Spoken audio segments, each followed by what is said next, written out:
White spots అనేది most commonly అండి vitiligo, బొల్లి అంటారు తెలుగులో. అదే ఆటో ఇమ్యూనిటీ వల్ల వస్తుందండి. ఆటో ఇమ్యూనిటీ అంటే ఇప్పుడు మన వైట్ బ్లడ్ సెల్స్ ఉంటాయి. మన వైట్ బ్లడ్ సెల్స్ ఉన్నవి ఎందుకు? మనల్ని బ్యాక్టీరియా, వైరసెస్ వాటి నుంచి కాపాడడం కోసం, ప్రొటెక్ట్ చేయడం కోసం, మన వాచ్మెన్ లాగా. కానీ అక్కడ ఇప్పుడు వాచ్మెన్ ఎప్పుడు యాక్టివ్ అవ్వాలా? దొంగలు పడ్డప్పుడు యాక్టివ్ అవ్వాలి. దొంగలు ఏం లేరు, కానీ ఆటోమేటిక్గా వాచ్మెన్ యాక్టివ్ అయిపోయి మన్నే అటాక్ చేసాడు అనుకోండి, అలాంటి సిట్యుయేషన్ ఆటో ఇమ్యూనిటీ. అంటే వైట్ బ్లడ్ సెల్స్ ఏమి ఇన్ఫెక్షన్ లేకుండా యాక్టివ్ అయిపోయి అది ఆ మెలనిన్ ప్రొడ్యూస్ చేసే సెల్స్ ఉంటాయి, మెలనోసైట్స్ అనేవి, వాటిని అటాక్ చేస్తే విటిలిగో వస్తుంది అన్నమాట. సో గుడ్ న్యూస్ అండి, విటిలిగోకి ఫెంటాస్టిక్ ట్రీట్మెంట్స్ వస్తున్నాయి. చాలా ఎవిడెన్స్ ఉంది, సైంటిఫిక్ స్టడీస్ జరిగినాయి. అండ్ ఇప్పుడు మనకి ఫోటోథెరపీ అనేది ఉంది. మెడిసిన్స్ ద్వారా స్టెబిలైజ్ చేసి, అంటే పెరగకుండా ఆపి, అయినా కూడా తగ్గలేదనుకోండి, అప్పుడు మనకి సర్జికల్ ఆప్షన్స్ ఉన్నాయి. ఇవన్నీ మనం చేస్తామండి, ఇవన్నీ మనం చేయొచ్చు ఈ రోజున.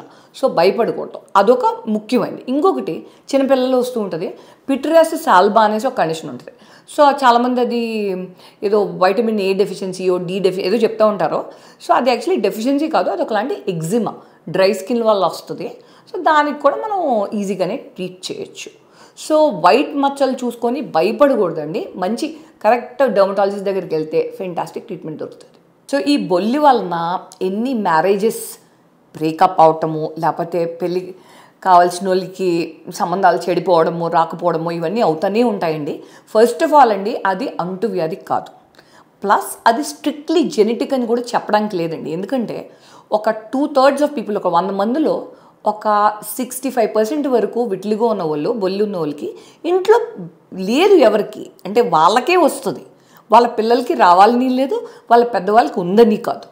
సో మనకి ఎంత ఛాన్స్ ఉంది? ఇప్పుడు ఒక అమ్మాయికి విటిలిగో ఉంది, ఆ అమ్మాయిని పెళ్లి చేసుకుంటే ఆ అమ్మాయి పిల్లలకి ఎంత ఛాన్స్ ఉంది అంటే కొంత స్లైట్లీ ఇంక్రీజ్ ఛాన్స్ ఉంది. కానీ వాళ్ళని అలా స్టిగ్మటైజ్ చేయడం చాలా తప్పండి. ఎందుకంటే మనకి ఎన్నో సీరియస్ డిసీజెస్ ఉంటాయి, అవి కనిపించవు.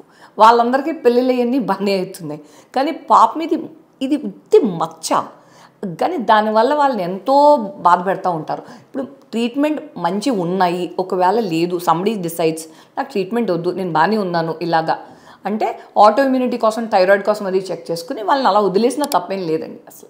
సో కానీ వాళ్ళకి పెళ్ళిళ్ళ విషయాల్లో అది చాలా బాధపడుతూ ఉంటాం మేము కూడా డెర్మటాలజిస్ట్గా.